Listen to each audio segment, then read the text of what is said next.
김근수 칼럼. 가짜 설교는 가라. 김근수 칼럼. 가짜 뉴스가 언론에, 유튜브에, SNS에 버젓이 돌아다니는 세상이다. 심지어 가짜 뉴스를 생산하고 유통시키는 언론도 있다. 언론인은 언론회사의 종업원에 불과하다는 말도 들린다. 소속 언론회사의 영업이익에 충실히 복무하는 기자들에게 공정하고 진실한 보도를 요구하는 것은 지나친 기대라는 뜻일까? 언론에 가짜 뉴스가 있다면 종교에 가짜 설교가 있다.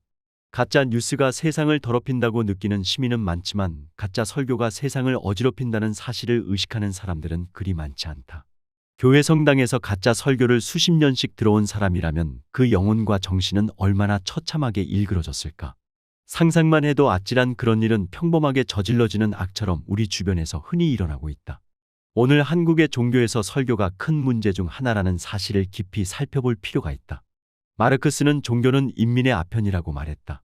사람들이 현실의 고통을 잠시 잊기 위해 스스로 종교를 택한다는 뜻이다. 레닌도 종교는 인민에게 아편이라고 말했다. 국가나 종교가 백성들로 하여금 고통스런 현실을 잊게 만들기 위해 종교를 이용하고 강요한다는 뜻이다.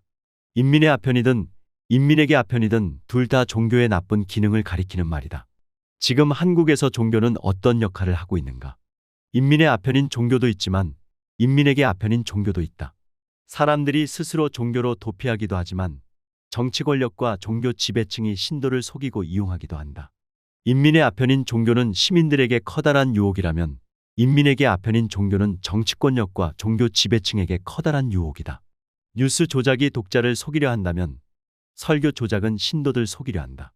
설교를 듣는 사람이 역사와 현실을 정직하게 보지 못하도록 방해하고 악의 세력에 대한 백성들의 저항 의지를 약화시키며 사람들의 관심을 관념의 세계나 죽음 이후로 돌리려 한다.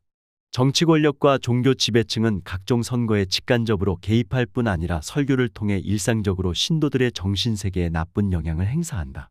가짜 설교는 현실을 망각하라고 사람들을 유혹하고 세뇌하고 속여서 백성들의 저항 의지를 약화시킨다. 가짜 설교는 정치 권력과 종교 지배층의 이익을 수호하고 변호하는 역할을 한다. 가장 흔히 쓰이는 설교 조작 수법은 무엇일까? 첫째, 중요한 사건을 아예 언급하지 않는 설교가 있다. 말하지 않는 사건은 없는 사건이나 다름없으니 신경 쓰지 않아도 되는 일처럼 취급된다. 윤석열 검찰 독재 정권의 실상을 고발하는 목사 신부는 몇이나 될까? 이재명 민주당 대표 살해미수 사건을 언급한 목사 신부가 있기는 한가? 둘째, 우리 모두 잘못했으니 우리 모두 책임져야 한다는 식의 설교도 있다. 그런 설교는 책임 소재 규명을 방해하고 책임져야 할 사람을 보호해준다. 세월호 참사나 이태원 참사의 원인을 모든 국민의 안전 불감증 탓으로 설교한다면 참사 원인을 제대로 밝힐 수 있을까? 셋째, 사소한 주제에 집중하여 심각한 주제를 숨기는 설교도 있다. 진실과 가짜를 적당히 뒤섞어 전달하기도 한다. 메시지를 묵살하기 위해 메신저를 비난하는 수법은 언론뿐 아니라 설교에서도 흔히 쓰이고 있다. 그런데 중립을 지키는 설교처럼 사악한 설교가 또 있을까? 부자와 가난한 사람들 사이에서 중립을 지키는 설교는 사실상 부자를 편드는 설교와 다름없다. 가해자와 희생자 사이에서 중립을 지키는 설교는 사실상 가해자를 편드는 설교에 불과하다. 외국 사례를 들어 한국 현실을 외면하거나 옛날 사건을 꺼내어 오늘 상황을 덮는 설교 수법도 있다. 중요한 주제를 언급할 시간을 우아하게 회피하는 것이다. 모범 사례 언급하여 부패 사례 덮기, 반성을 유도하여 비판 삼가기, 사랑은 강조하고 정의 외면하기, 개인에게 집중하여 구조 문제 숨기기 수법도 있다. 전에는 교회 성당에 다니지 않는 사람들이 나는 걱정되었다. 교회 성당에 다니지 않다가 구원 못 받으면 어떡하냔 말이다. 지금은 교회 성당에 다니는 사람들이 나는 주로 걱정된다. 교회 성당에 다니다가 구원 못 받으면 어떡하냔 말이다. 가짜 설교에 시달릴 그들이 염려되어서 그렇다. 설교는 아편일 수 있지만 해방의 도구일 수도 있다. 태극기 집회에서만 사악한 사람들이 마이크를 잡는 것은 아니다. 종교 속으로 도피하는 사람들은 인민의 아편과 다름없는 설교에서 빨리 탈출해야 한다. 설교에서 세상 변혁의 힘을 찾는 사람들은 가짜 설교를 하는 설교자에게 적극적으로 항의해야 한다. 가짜 뉴스가 세상을 망친다면 가짜 설교는 종교와 신도를 망가뜨리고 있다.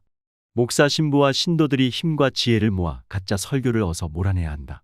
나는 꿈꾸어본다. 억압자들에게 고통받는 사람들을 위로하는 예수, 억압자들에게 저항하고 싸우는 예수를 전해주는 진짜 설교 말이다. 그런 설교는 정치적 억압, 경제적 불평등, 사회적 차별로 가득한 한반도 역사와 현실을 올바로 보게 하고 악의 세력을 낱낱이 폭로할 것이다.